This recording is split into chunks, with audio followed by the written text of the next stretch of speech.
finance, and we have this one. You see how the French built it. So in 1960, when the first president, when Amadou Ahidjo became the first president, what did he do to the building? He added these wings that serve as his offices and his residence. You know, here it was too small to serve as a presidential palace. So he needed offices and his residential area. So he added these wings to this main part. This happened between this part, these wings were added to this main part between 1960 to 1982 when he was here. So within those 23 years. So, and then we have a certain extension here, just 1 year ago. Okay, now let's move in, please.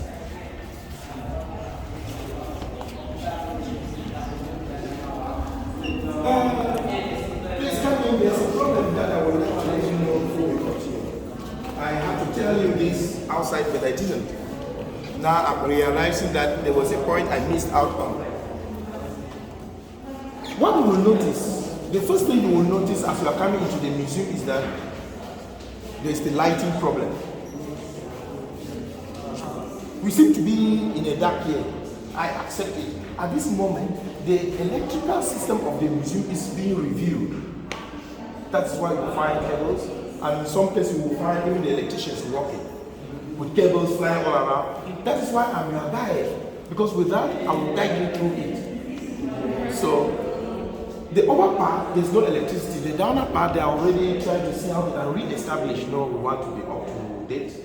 We want to make things that will look quite modern, with fire detectors to be installed. Because you know, fire is becoming something serious nowadays. So, no matter what, please make as if there is light. So that we can just go through. We will begin with traditional musical instruments. Oh. You will see what Cameroonians use to play their music. And mind you, I have a lot of surprises for you here. Come on, please.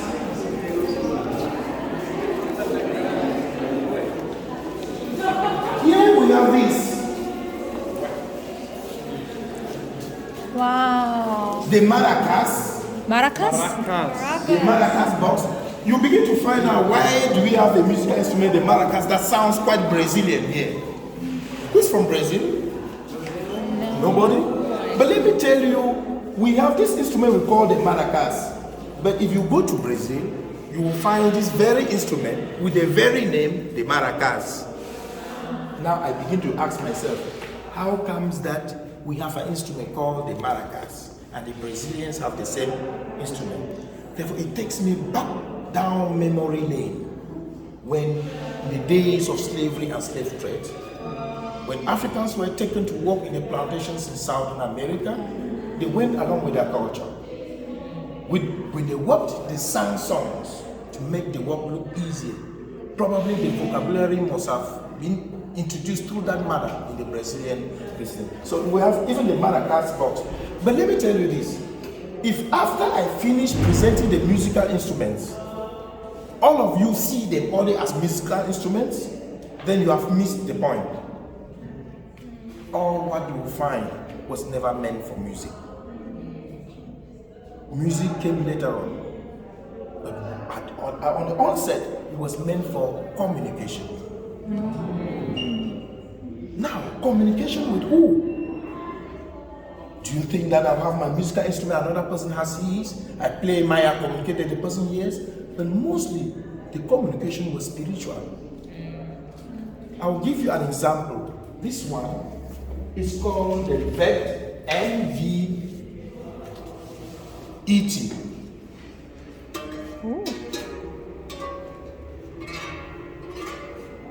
It is used mostly in the Fang-Biti cultural zone. That is where we are, this region, the central region, the east and southern part of the country, to communicate with the ancestors.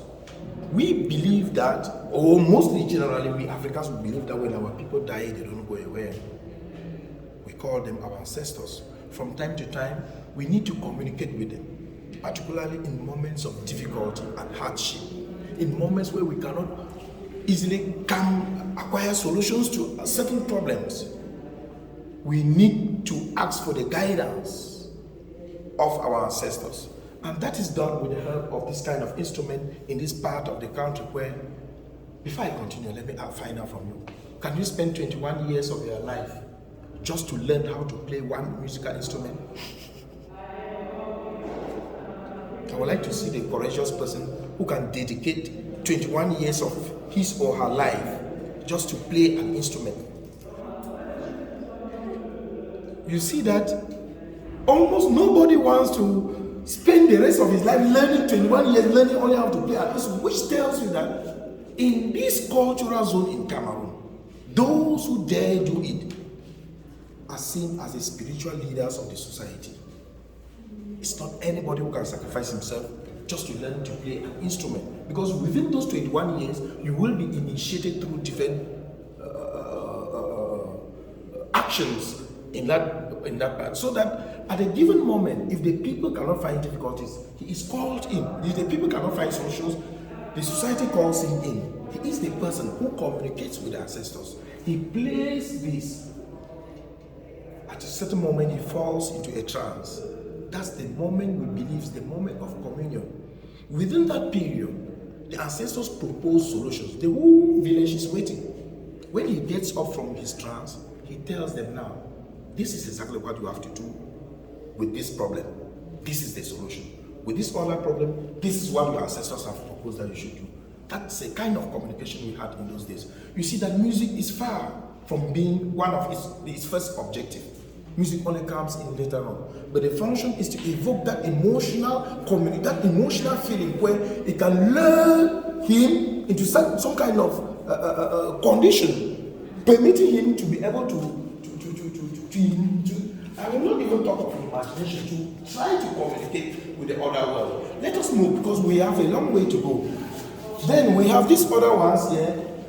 We call it the Sanza. Sanza? The Sanza. Oh. This one was offered by one Cameroonian musician, West Matipo. He resided in the United States of America, but unfortunately we lost West Matipo last year.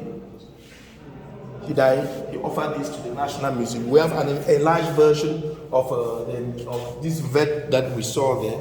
Then this one, of course, this is not a traditional. It's quite modern here because it's a guitar that was. Who knows of the Taylor Company in the United States? You know? Okay. Now this is where I will be proud. This company, you know, Cameroon is referred to as Africa in miniature. Heard of that? Which means if you visit the whole of Cameroon, don't worry to visit Africa. You have already visited the whole of Africa. Cameroon is an embodiment of Africa. Cameroon has more than 250 ethnic groups in this country. More than 250 from all parts of Africa. We have tribes here with their origin from Egypt. And we are going to meet them somehow in the course of our presentation. We have tribes from Congo, South Africa, and everywhere. So Cameroon is referred to as Africa in miniature. This company, the Taylor Company, came to Cameroon, went to the forest, exploited wood, took the wood to the United States of America, and produced modern musical instruments. The wood was called what looked like that, the ebony. And produced modern musical instruments that were considered the best in the world and are still considered up to now. So it was like the Taylor Company was like, we are guilty of something. Can we not give back to that country something we have taken from them? They decided to make this special guitar using Cameroon ebony wood and therefore offered it to the National Museum. We found them. At least we can test of something that comes from us. People can see calabashes and you will be wondering at these musical instruments, but they are. How do they play this? You know, Cameroon is also made up of Muslims. The northern part of Cameroon is dominated by Muslims, while the south is dominated by Christians. So in the northern part, how do they play? There is mostly played by musicians, these calabashes. How do they play it? They wear rings on their hands and they hit this calabash with it. That's one method. Another method is they can put water in a big bowl or in a basin. They take this and immerse it there. You know, when you put it like this, it conserves some air here. When you beat the calabash and the rhythm and the air vibrates in the water and produces the sound that they desire. That's the method. But now, let me find out. How many of you have ever heard of? Please, nobody here should tell me he has never heard. Who has ever heard of Manu Dibango? Manu Dibango. Nobody knows of Manu Dibango, but everybody knows of Michael Jackson. Okay. I will wipe out that idea of Michael Jackson in your minds today. From today, you have to forget about Michael Jackson. Do you know why? Because I will make you to understand why we should forget and think instead of Manu Dibango. Without Manu Dibango, Michael Jackson would have been not Michael Jackson. Please, I'm not kidding. Someone look at me as if who is this liar just saying that kind of thing. Please come on.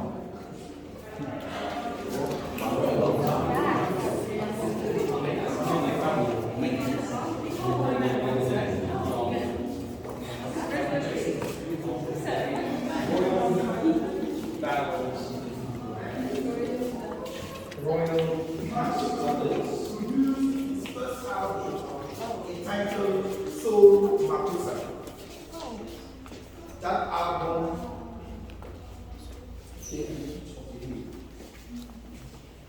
making people like Michael Jackson come to the front line. Did you know that Michael Jackson plagiarized Manu Dibango's Soul Makusa produced in 1972? Did you ever know that Manu Dibango took Michael Jackson to court? Did you ever know that Michael Jackson paid a lot of money for Manu Dibango to keep quiet? Did you ever know that? You never knew, but the information is all here. Manu Dibango died last year, we're sorry to say, due to COVID in Paris, in France. He was over 84 years old. He was still a musician. He played his first album. We have here in this museum something that nobody has in the world. That saxophone that he played his first album that made musicians like Kenya West, that made musicians like Michael Jackson. There are so many of them, you will be surprised. Rihanna, I'm calling them, they are here. Please come on and have a look.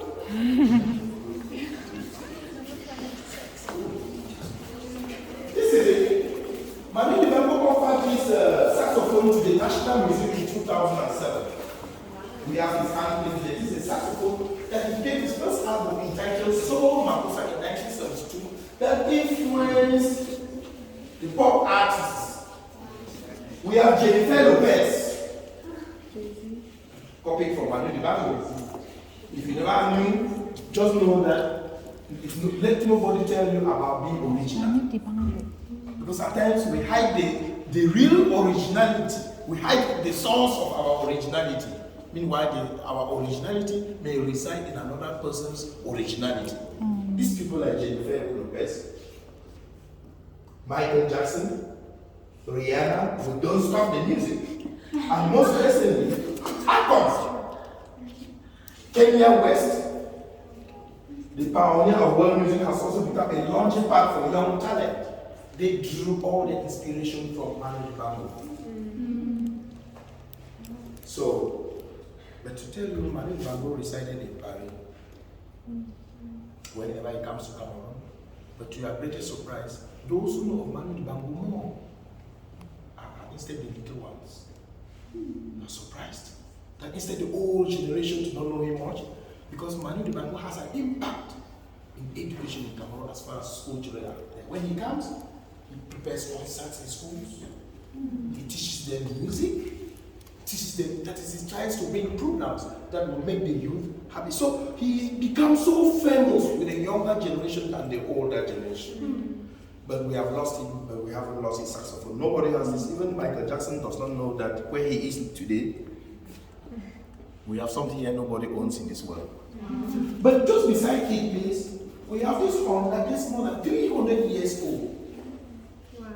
It belongs to a traditional sacred god in the western regions of Cameroon that is responsible for the enthronement of a new king.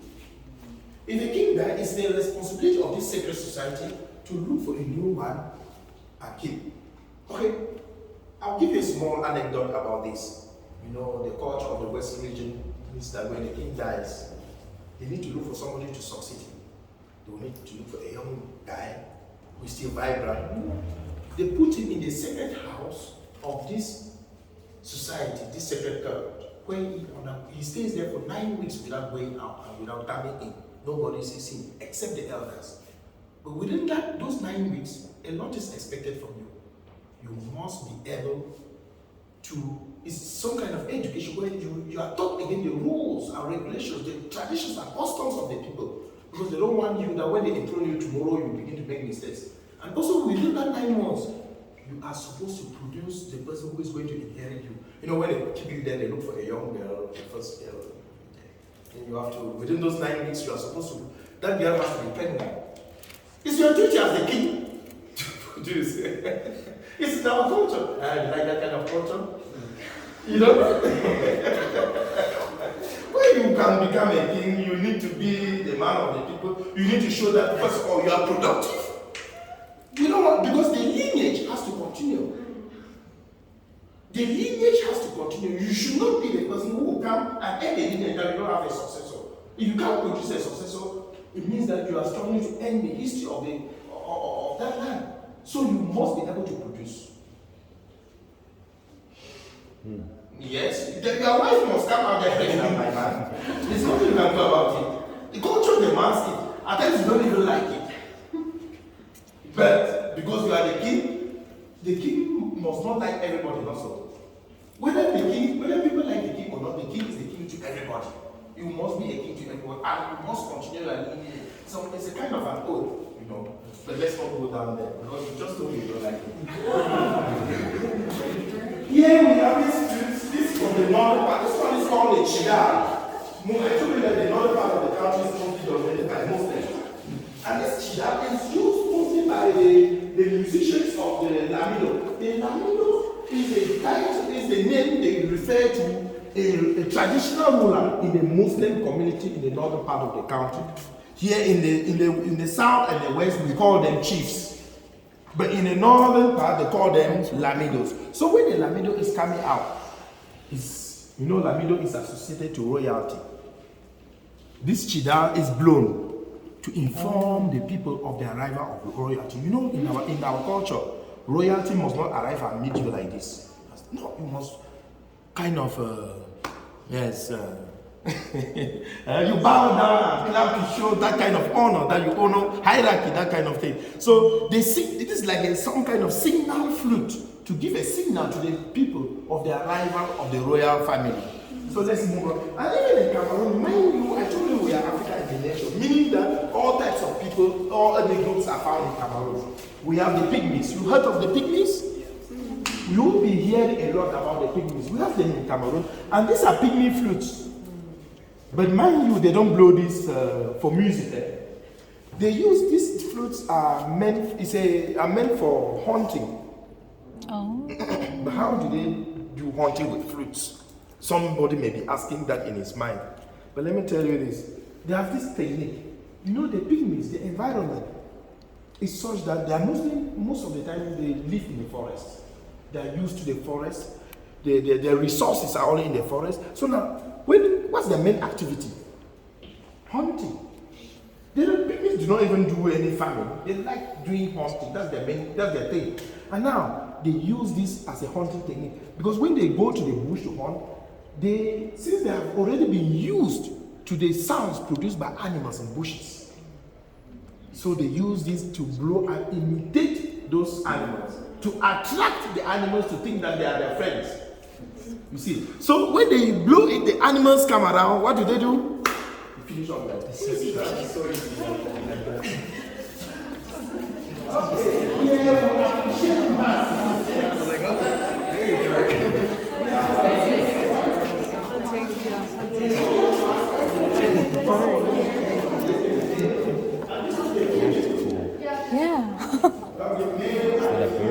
Yeah, bird.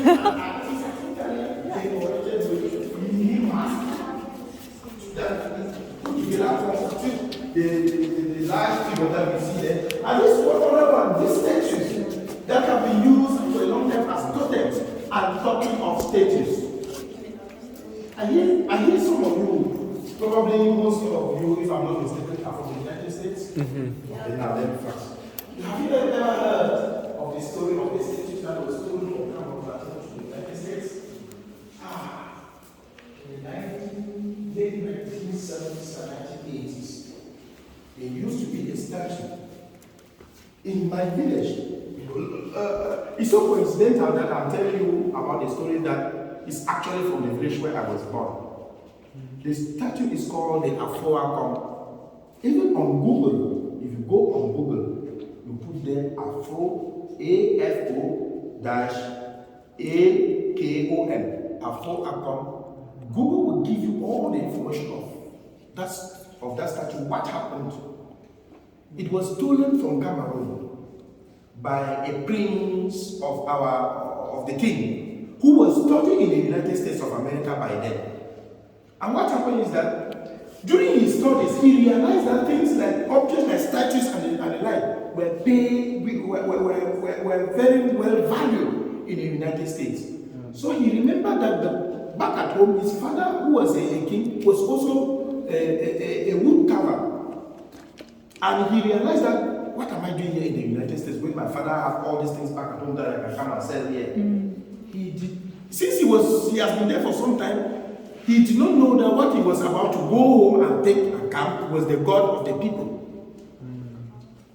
That statue was being worshipped. Because after that statue was carved, what happened to it? Human blood was used as a sacrifice to activate it. It became active.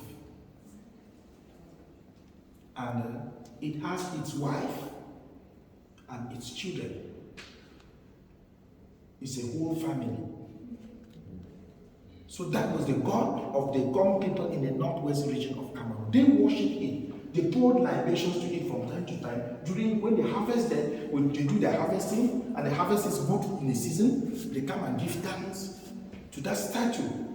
You know, I'm telling you all things before the arrival of Christianity. So before the arrival of Christianity, Africans believe in some of these things. And you know, at times, let me tell you something. So long as you believe in something, it works. Have you ever known that? If you have anything and you believe in it, at times it tends to look as if it works for you. So long as you have that belief. The people believed in it. The human blood that has been used to activate it made it to look as if it was really living, having his wife and family. So this guy came from the United States, went and carved something similar, went and replaced it and took the original.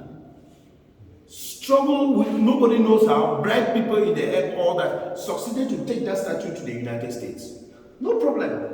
He arrived there well, but that statue was bought by a museum in the United States. When they bought the statue with big money, and then they kept it in their reserves, only for them to come the next day and discover that the statue is still there, but it has destroyed any other thing that was in that museum. They changed the reserve and put it in another magazine.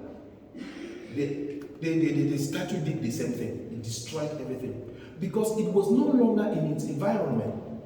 It was worried about its family. It was worried about the constant sacrifices that is being given to it.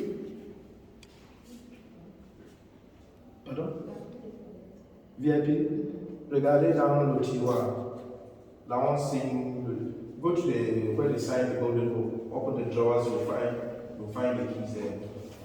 So, what happened is that when it destroyed like that, the American government, the people in the museum called back that our brother who went and sold it. Please, look at what that statue has done. Please, can you take it back? Even with the money, don't even give. Just take that statue and go, even with the money. The guy could not imagine what he would do with the statue. He now realized that he had done the wrong thing by stealing the wrong statue.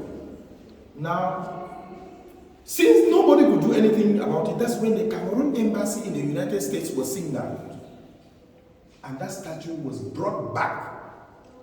It is back in Cameroon, it is back in the villages, and a whole ceremony was organized. That statue is brought out every 1st of January for tourists to see. Tourists travel, those who know the story travel from far. They come to but it's just that the northwest region is not very conducive at this moment for tourists. I'm not going to tell you the reason now, because the reason will come out in the history of the museum when we come across. Okay. Also appreciate this elephant mask. It's from the western region of Cameroon. They use it during festivals. And then this one, this drum, this is a long time ago, more than 250 years old. You can see how age has done the work on it. Used by the warriors of the village in the southwest region of Cameroon when they wanted to go to war. You know, it has been a long history here that before Cameroon became a country, the land was just vast. It was being governed by different tribes. You have this land and you have your chief, you govern it, you fight with the other your neighbors because you want to conquer them and have territory. But when the people want to go to war, they will beat this drum. When they beat it, what do they use? These dark spots that you find on it is blood that they use for sacrifices. They use, but during this period, they were now using animals. When they would slaughter the animals and throw the blood here as a form of sacrifice, then they beat the drum, they dance around it, and they ask for the protection and victory from the ancestors for them to go to war. That was its use. It has the form of an elephant, even though the head is already getting to look like a mouse. This is due to age. Because the elephant is the totem of the people in the southwest region of Cameroon. You know, talking of totems here, you know, the issue of totem is so renowned in Africa, you know. Every country having its own. We have even a national totem that everybody knows. Who knows of the national totem of Cameroon? The national totem. You know what a totem is? Who knows of the national totem? You are in Cameroon, you should know what Cameroonians believe in. The lion. Yeah, that's an incarnation of Cameroonians. We see ourselves in the lion. You see our national team now, we call it the end of it. Have you been watching the matches? Yeah. Please watch us and clap for us. Let's have a look here. This other ones. Okay, we come back to this. This is where I always blame you people. I have a problem with you people. And I will say it here. You see, before you people started this year thing, we had our own thing. We had our own means of communication. You people went down, she's there with the telephone. You see the Android generation, you have gone and created a telephone, which is the most fastest means of communication.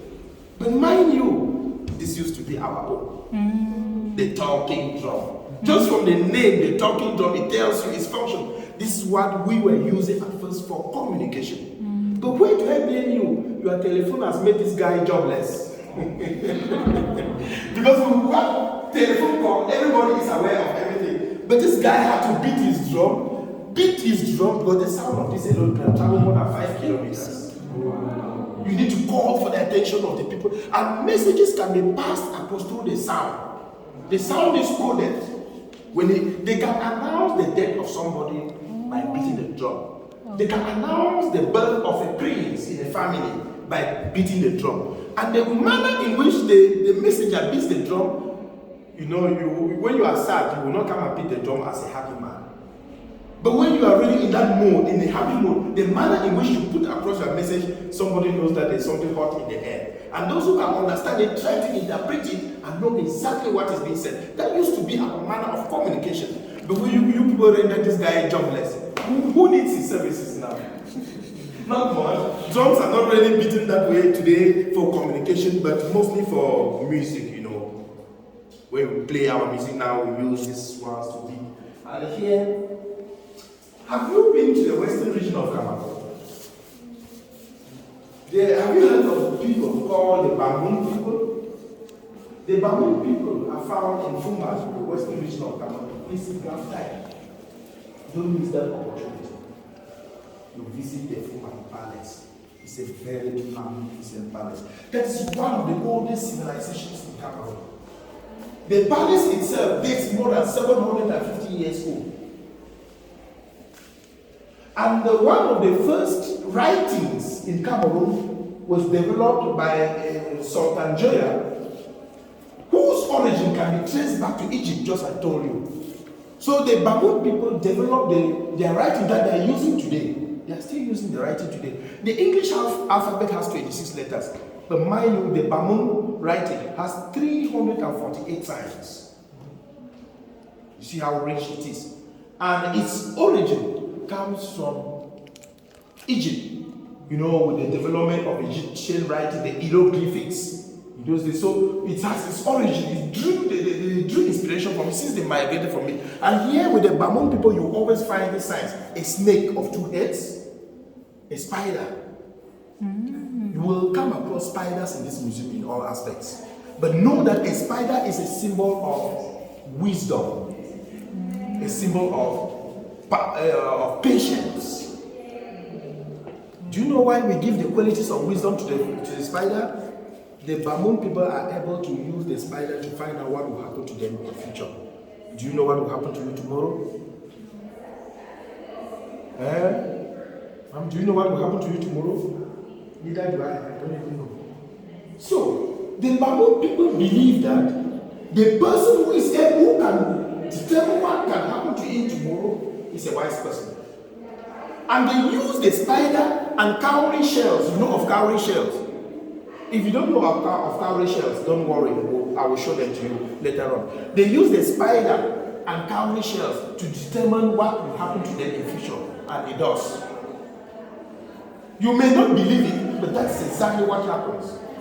Then the snake a snake with 2 heads is a symbol of victory to the Bamon people. Because at a given moment in their life, they defeated their enemies in a war on 2 fronts at the same time. So the snake simply means that if you attack us this way, we are going to win, and this way we are still going to win. Please, let's forget about musical instruments. We have no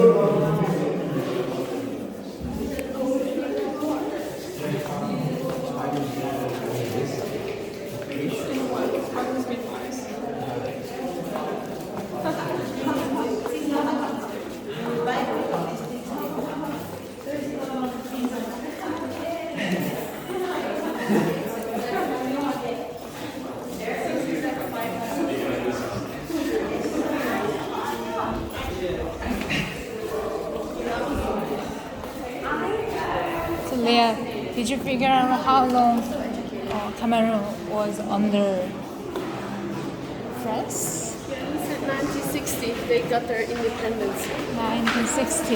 Yeah. You know from when? First, he said, I think 1818 or so. 1818? 1810. I forgot the month.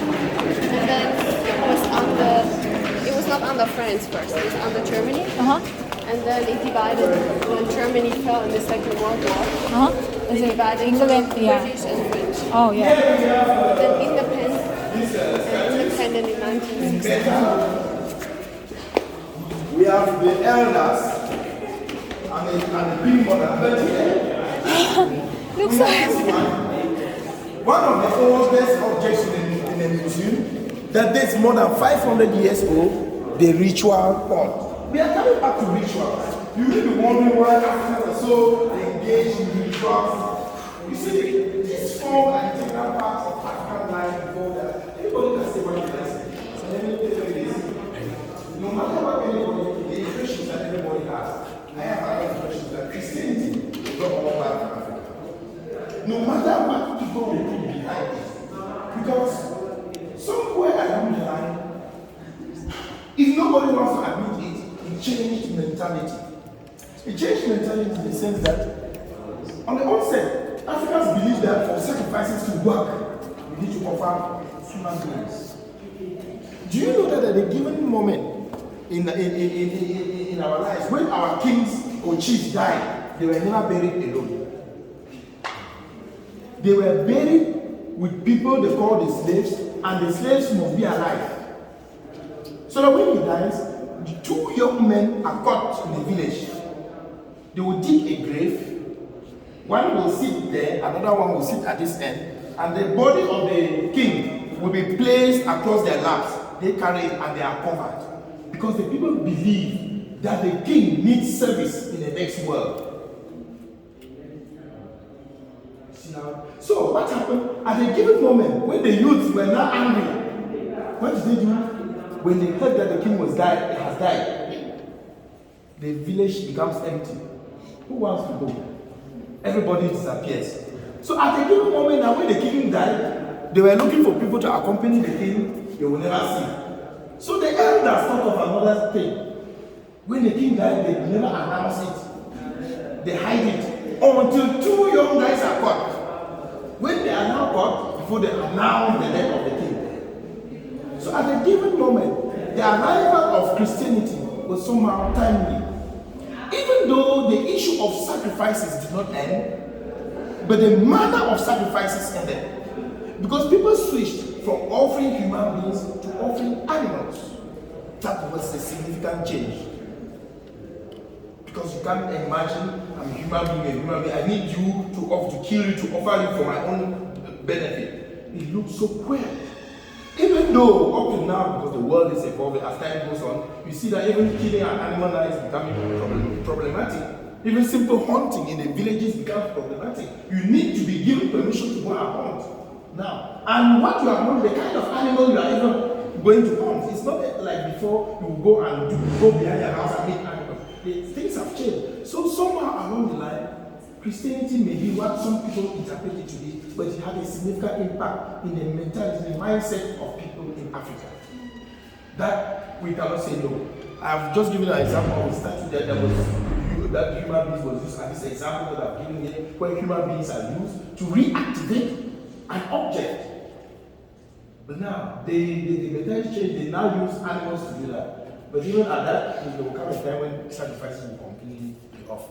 But before going, let me make a remark on this. Today we talk of issues of modern vaccination. But let me tell you this, Africans had their own manner of vaccination in those days. Not only in those days, even up to now, it still goes on. How do they go about it? You know, at a given period in our villages, babies are born. At a given moment, the chief will call up all the mothers who have given birth at a particular period with their babies. They'll come to the chief's palace. The chief now brings in a herbalist. You know who a herbalist is? He brings his medicinal plants, he mixes them here with water or even with whatsoever, with palm wine. You know, palm wine is the natural drink that we use here. Have you tasted palm wine before? It's so sweet. But those who don't drink alcohol, don't allow it to spend a day before you drink, because it will take you away. It's good when it is still soft from the palm tree. You know of the palm tree? Yes, that's where we get the palm wine. That's the natural wine of any traditional ceremony in Cameroon. Palm wine is the most important because it is from the people. It is, we call it bio, something like that. If we want to be so modern in our terms, not so. So now they mix it there, then they use the liquid to bathe their mothers and the newborn babies and give them some to drink. What they drink prevents them from a lot of diseases. That's why in those days, even the issue of hospitals, modern hospitals never existed. Our mothers got pregnant with us, gave birth to us without ever seeing the door of a hospital. How did you think they were doing? It is thanks to these herbs. We had traditional herbalists who use herbs. Our mothers will never make any pre-consultations. Once they know that they are pregnant, they meet the herbalist who prepares herbs. They drink, they are comfortable. We see somebody with a stomach like this going to the farm to go and work and carry a lot of things on the head to come back.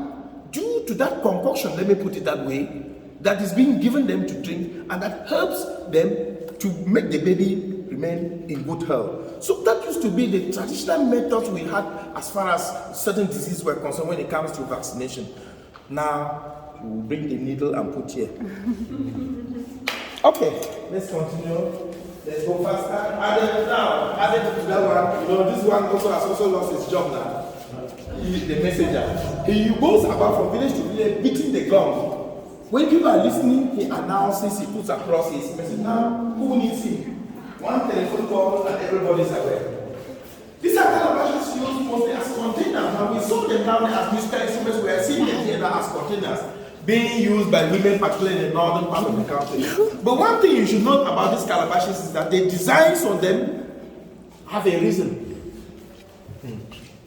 those women here, listen, if you were a Hausa or a Muslim in the northern part of Cameroon, you know, they have this culture of confinement, of confining most of the time their women at home. You know of that now? So, even though the world is opening up, and the Muslim community now, most of them now are really, I'm talking of the women, I'm mostly seeing the doors of the schools that never used to be. They are now more liberal. But those in the villages, what happened? If somebody comes into your kitchen and sees that your calabashes are not very well decorated, it's a sign of a lazy woman. Yes. When you are at home, you need to be hardworking. Your hard work is reflected through the beauty you give your utensils. A woman who cannot beautify her utensils very well is known by the whole community. Nobody needs to tell you. Just walk to the kitchen. You look at the calabashes, they are a type. Just know that this kind of a woman is a very lazy one. Look at this one for example. What will you say here? Is it not work of a very hardworking and beautiful woman? Yeah, so you see, this is how the people, through this kind of thing, judge their own women in their own society to give them value. Please, let's move on. 부려먹으라고 만든 내용인 것 같은데. 다 얼마나 부려먹었어 사람을. Lazy woman. 아, 이게 다 못된 사람들이네. Again, from another part of the country, used for keeping water. You know that those days before, there never used to be any electricity. And since there was no electricity, how did people in the northern part of Cameroon preserve their water to be cold? Oh. They will use this pot. They will dig a very big hole in the ground. Then they will take this pot and bury it there and cover it. Then they will pour water into this pot and leave it there. Since the northern part is so hot, that water will no matter the amount of heat, no matter the amount of sun, that water inside this pot remains very, very cold. That's the method. So I told you that you are going to see the manners of life, the ways of life, and this was used for cooking. Eh? We need that. I doubt any of you have We ever need tasted that. food. Do you know that this kind of pots that you use clay, natural clay to make, the food you prepare there tastes differently. Maybe that's something that you people are lacking. There's nothing that you have not even tasted anything. Oh, it's just that my grandmother is not there. I would have invited you to taste her food. Then you will tell me how it goes. Let's go this way, please. We still have some folks and here we have archaeology.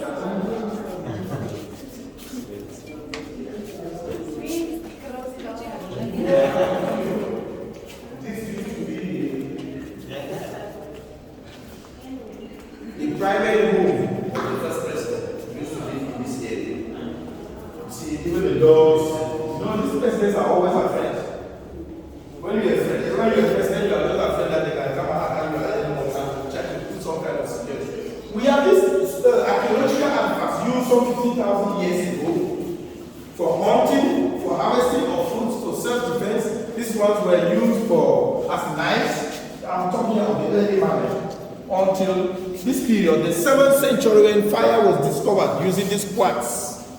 So that's the history we have here, and the construction of this site on the wall tells you the work of these archaeologists who, during the construction of the Cameroon Chad pipeline, it was thanks to that project that these archaeological artifacts were really discovered.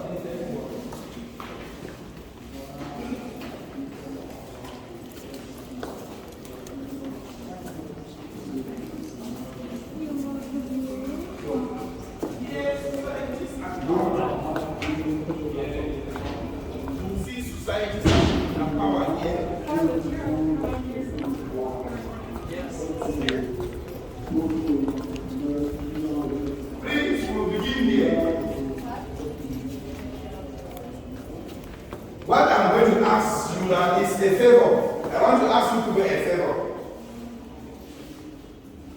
The favor I want to ask is, please, if one day any of you happen to find his or herself in England, I have a message for the Queen. Please, can you take my message to Queen Elizabeth? If any day you happen to meet her, I know she's old, but one never knows. Queen Elizabeth was expected in Cameroon in 1959. In 1959, Cameroon and Nigeria were under British administration. They were not yet independent. The Queen visited Nigeria in that year. The next day, the Queen had to come to Cameroon. This is the seat that was reserved for Queen Elizabeth. It was a special seat that was made only for her. But do you know, on the eve of her visit, it was cancelled. The Queen never visited Cameroon again, even though she came to Nigeria. Do you know why? Cameroon has the highest mountain in West Africa, Mount Cameroon. The mountain is a very volcanic and active mountain. It is only on the eve of the Queen's visit that that mountain chose to start its foolish eruption. And you know when it is erupting, the lava is coming out. It flows. That's the highest point in West Africa. Where even when you are in Nigeria, since the mountain shares a boundary with Nigeria, it frightened the Queen. The Queen was like, I cannot go to a country that is burning. And then we have never received the Queen. So please, if ever you find yourselves in England one day, one never knows, tell Queen Elizabeth that her seat is still here waiting for her. Okay. Maybe destiny will have it that maybe somebody amongst you will never go to England. But I hope somebody goes. But some destiny may take you to Germany. The story has not ended. If you ever find yourself in Germany, in Berlin, in the Berlin Museum, please tell them to bring back the original of this seat. That at this moment that I'm talking to you, it's being exhibited at the Berlin Museum in Germany. We have just a copy here. They can come and collect this copy and give us our original.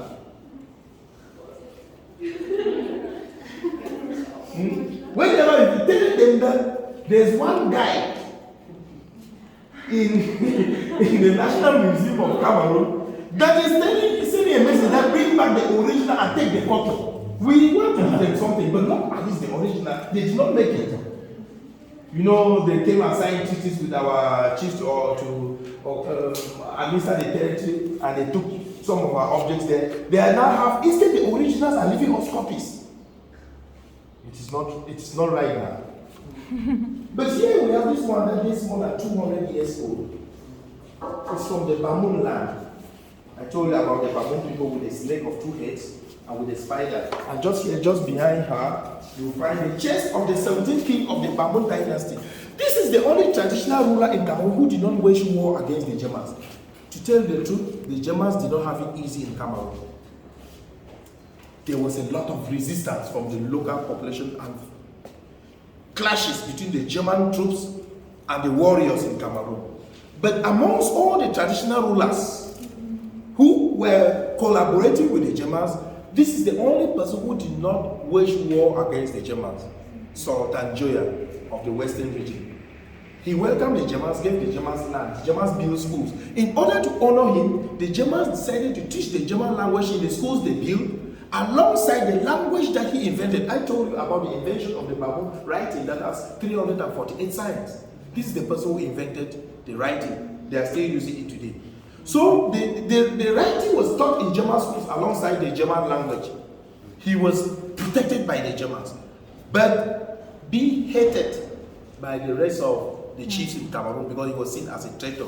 Now imagine when Germany lost the First World War. The person who was protecting them never had powers again. He was now left in the hands of the British and French, who were Germany's enemies. So when the British and French came, people moved around and said, in order to buy their favor, they would come and say, please, I know who is a German spy here. That chief like that. that has been a collaborator of the Germans. So what happened? In an attempt to run out of the country, he left the West. He was trapped and killed here in Yaoundé. He could not escape. That's how he died. So that's the entrance to the Fuma Palace that I was telling you. So if I don't go to it. And here we have a representation of a royal throne in the grassroots cultural area. With this royal carpet, the skin of a panther. The panther remains a very totemic animal in the western regions of Cameroon. Here is a calabash for palm wine. We are coming back to palm wine again. And the pipe is there. Then these ones here, these are just for to perform rituals and sacrifices to women who are finding difficulties in reproducing. You see, the calabash in our culture is a symbol of fertility. You have certain miniatures of children hung around it. So for a woman who is not conceiving, sacrifices and rituals are performed using this calabash for her to be able to reproduce. Since the calabash is a symbol of fertility, you see, it's as if it's a woman, it's like a woman who is pregnant. So we believe in some of these things that happen. Here we have the royal mask from the grassroots cultural. Then here we have these guns that are used during the period of pre-colonial period, simply means during the slave trade era. But what do you notice here? These guns, of course, were not made here. These guns came from Turkey. You know, the Turks were very well involved in the trans-Saharan slave trade. But not pointing fingers at others, Africans were those who actually organized it. Because they will take these guns from the Turks and use the guns to raid their neighbors, to wage wars, capture them, conquer them, and when they take over the wealth of the people, in order not to remain with some danger, they take the strong men in the village and send them off to slavery, so as to weaken the attacking force of those they have dominated. So at a given moment, the local population saw that the guns were killing faster, and the guns were imported. They needed something that came from the land to equal the killing power of the guns. What did they do? They went and manufactured the magic and royal spear, decorated with human hair. This one I call down the cowrie shells that they use in finding out. That's it again on that seat. These are cowrie shells. You know, this used to be the first money we had, those shells. So they will decorate it, and here on the tip, they will poison it such that when he shoots at you, even if he misses you, if it just scratches you a bit, you are good, that's dead. You die in seconds. There's no way to save you. So they will put very powerful poison simply because they saw that this guy stood in the distance, could kill 2-3 people. They were wondering, how can we make our own weapons to be as powerful? So they used fire to mystify it and give more power to it, and therefore they put poison here. Where if it just scratches you a bit, the poison is so fast that you don't even have time to save yourself. I'm telling you about that. My village remains one of the villages that the Germans never won any war. It is not as if we have terrible guns, but we use some kind of technique like that. You know, where I come from, we are mostly in a mountain. The day the Germans had to attack our village, we knew we could not win the Germans. When it comes to face-to-face battle, we could not. They had the superiority in terms of firepower. We were fighting with spears and cutlasses. What happened is that our chief was intelligent. He called everybody in the village to the palace. Since the palace was up the mountain, everybody emptied the village and went up to the mountain where the chief was and gathered there. The Germans came and attacked the village and did not see anybody. They were now moving towards the mountain. What happened is that when we saw the Germans coming, what did we do? We poured poison in all the running waters that were flowing down. The Germans cannot take water from Germany and come and drink here. Where will they get it? They ran short of water.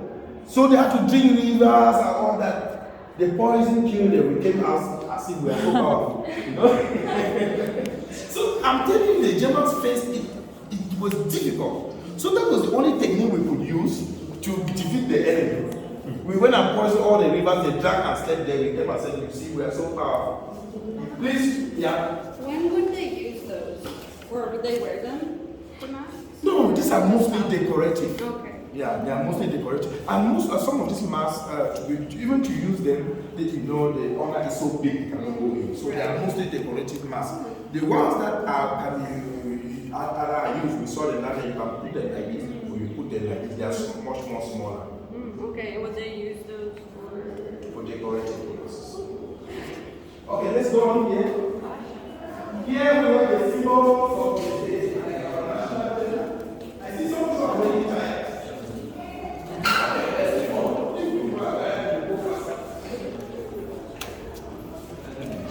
Please, I'm already almost running.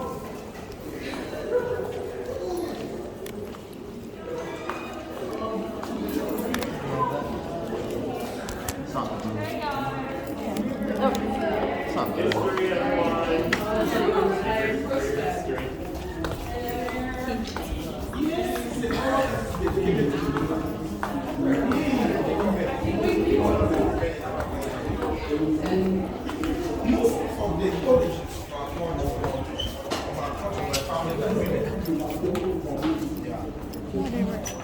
so the woman reserves a very important place, particularly in our cultures.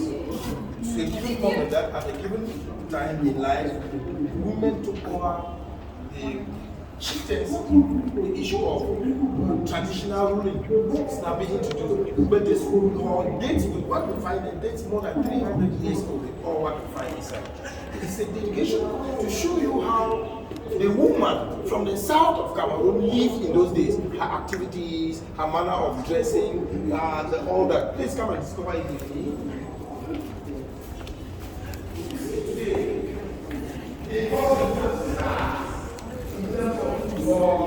In terms of music, in terms of what I'm saying here concerning the issue of tattooing. Oh. People will look at tattoo today and think that it's a modern issue. No. Africans were practicing tattooing more than 300 years ago. But who were really those doing it? It was not everybody. It was mostly the women. Let me tell you why the women were doing it. You know, the people of the south, the men, they get married to you. Yes? You people give birth to children, you grow together, and you are like, you are growing older. It's as if something goes into the man's mind, and suddenly he wants another wife. Begin to think of how that first wife will begin to feel. Suddenly he wants another wife. And not only another wife, a very young girl. The wife will be like, but what is happening? And then when he finally gets that second wife, he does not even care about the first wife. So the first wife becomes worried. She was so worried and traumatized at a given moment that she decided to look for a solution. This is because I'm no longer beautiful. They now resorted to tattooing their bodies in order to re-attract the husband. And it's a method that worked in those days. They will do tattoos on their bodies, decorate themselves, and then they use this. Don't forget, if you could afford this in those days, you were considered a very rich person. Rich because there was no technology that was developed to be able to transform iron, to melt iron into liquid in order to bring this out. The person who could succeed, and it was very costly. So they will look for something. They have their money and produce this. When they dress up, the husband will say, "Wow, what have I been doing? My wife is so beautiful again." You know, that kind of that was their own manner. And they will put these ones. You go to the salons today, you say you use one like that, rulers to wrap your hair. This is what our mothers were using in those days. This is ivory. So more than 300 years, you see, it cannot get bad. This ivory from the elephant, that's from the elephant tusk, yeah, they try to eat that. And therefore, let me ask you this. You know of baby carriers? Baby carriers. No, that kind of thing that we put a baby. Oh yeah. Yeah. This one wants to look like a baby carrier, but though it's a bag. It's a form of a bag, not so, where they put the baby. The first baby carriers were made here. Do you know the notion of baby carrying started in Africa? You never knew it, but I'm telling you, this is our first baby carrier. Yeah. Made with the skin of an animal. We put the baby's drinking water here, the baby's food here, and this one is to discharge the baby if the baby was crying. You see, the inspiration was there. When the Europeans came, they saw the idea, and of course, you can appreciate here this lady using this baby carrier to carry her baby. That's how the notion of baby carrying developed. So the Europeans who came now saw it was good and they decided to improve it for us to have what we have today. So you see, she's putting on all what you have there. And now her baby, she straps it in such a way that she can breastfeed the baby at any moment and going about her activities. I would say she's ready for outing. She's so well dressed. This house, she was so well dressed in those days, you know. So these pots are used for cooking, storing of water. I told you that you people have not tasted food from this pot. It tastes different here. You know I like food. Here we have these other women here. These are the activities of the women of the south. They weave these baskets that serve for fishing, for agriculture also. And it is the work of the woman of the south. Just as we have these ones here for cooking, it's for pounding. And the spoons, you may be wondering what wooden spoons are doing in the National Museum. But the spoons have their own story. Remember that this issue of disease has not started today. Africans, particularly in the south of Cameroon, the forest, there were some diseases that were only acquainted to the forest people. So at a given moment, they developed the notion of, you see, people will think that this issue of distancing today because of COVID started. These are things that have been in those days. The people of the south decided to make spoons, particularly when they were inspired by the notion of eating of the Europeans who came with their spoons. So they were like telling them that you think that we cannot make our own spoons, but they exaggerated in that you will make spoons and put holes there. You have your spoon, you have your spoon, you have your spoon. You tie it on your waist. When you are coming out, you move around to show to the people that, you know, I can invent something here. So when I come to your house, when you give me food, you don't worry, I remove my spoon, I eat and put back my spoon. So it used to be like that. And that was one. The second thing is, it used to them, it also used to save them from any direct contact, even in food, sharing utensils with other people. You see now, so I need to have my own spoon, eat with it alone. It reduces the risk of transmission of any kind of disease.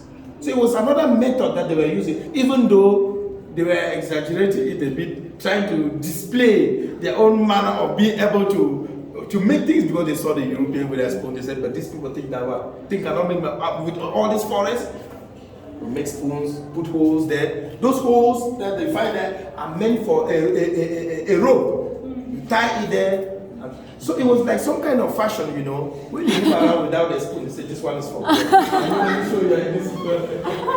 Come on, let's move on, please. Where's your girl? Your outfit is lacking.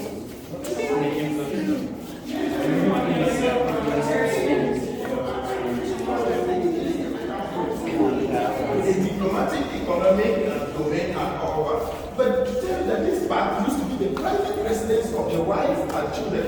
This is where the first lady lived here from 1960 to 1982. Germaine and Ijo, with the children, they grew up in this part of the museum. But today, as I told you, it's dedicated to the photo archives. We are going to see the history of Cameroon in general through photos. Let's go.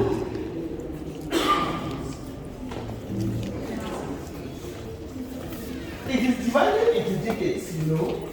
The first decade is that. remember the whole life. Please don't worry. I told you just behave as if it's like. Oh. So this is where the French built, this is where the Germans built in Boya. This building was built by the Germans. It is still there today. It is used by the governor of the Southwest region as the residence. So look at this, the chiefs in Bamon in West Cameroon in 1931 and the chiefs in this Yaoundé in 1931. You can see the effect of foreign culture in our culture. The manner of dressing has changed. Ah, she has lighting there. And Queen Elizabeth, I told you to, don't forget my message to her, please. We have her here in 1956 when she became queen. And therefore, up to the proclamation of the independence of Cameroon by Amadou Ahidjo was the prime minister, and to the swearing-in ceremony of the first president. That's the first. But mind you, the independence of Cameroon was not all rosy. Nobody gave us our independence like that. We fought for it. Many Cameroonians died fighting to achieve the independence. And this war in the next hall has been dedicated to those who fought mostly to Cameroon to achieve the independence in 1960. And talking of them, we have people like, we have heard of Douala, not so? Douala. Douala, the city. Yeah. It is his name. Oh, yeah. This is the person who gave the name Douala. It was his name, it is his name, Rudolf Douala Magabel. This is the person who signed treaties with the Germans for the Germans to administer Cameroon. But you know, he later on found out that the Germans were already playing a game. After they had allowed the Germans to administer the territory, the Germans were taking away the Douala lands. So he now rose up against the Germans and now became a German enemy. Just as you have Martin Paul Samba, he looks like a German here. With a mustache that I remember the person that I know in Germany, Hitler. You see, this was a young, but this is the person that the Germans used in Cameroon. This is a Cameroonian. This is the person that the Germans used in order to conquer all these villages here. He was a small boy and the Germans met him. He used to go to the German camp and play with the German military. He was still a small boy. So the Germans, the military loved him so much and decided to send him in a mission to the German military school. He was sent to Germany. He went there and studied in the German military school and later on graduated. When he came back here, it's him that the Germans used to conquer all the villages. He was being hated by his people because he was called a traitor.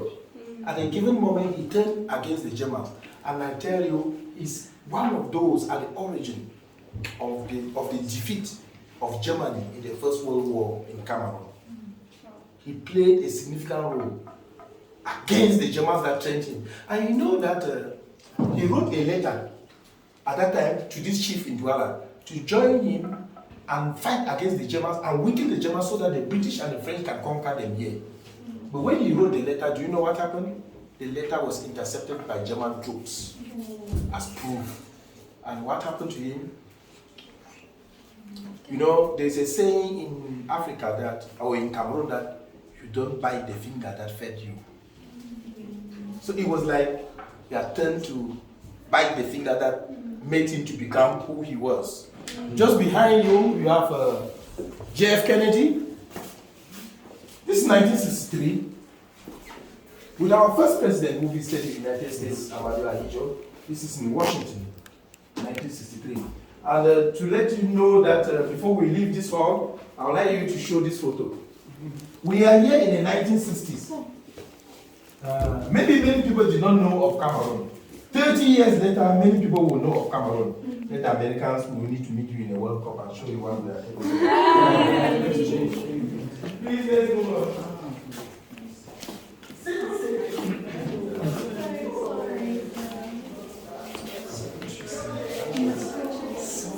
Where's the shrimp? Es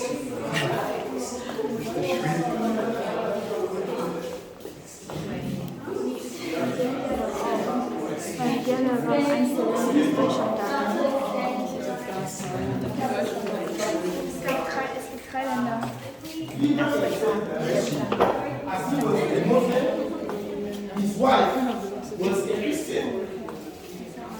Jemena Hijo.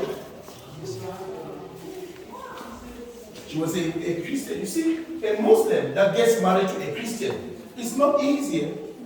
You see, according to that, you find out that he is not confined. He has not been confined by his religion in any way. But he got married to Jemena Hijo, who is a Christian, and that probably explains why in Cameroon we don't have any wars between Muslims and Christians. Because probably our president and his behavior must have inspired us to learn to live together with each other, no matter our religious differences. So, have you been here before? The Unification Monument. This is one of the most artistic works in Cameroon. The Unification Monument is a reminder of the history of the reunification of Anglophone Cameroon and Francophone Cameroon. It's a monument that was built in order to immortalize this event that took place in 1972, where the Anglophone and the Francophone reunited and formed the United Republic of Cameroon.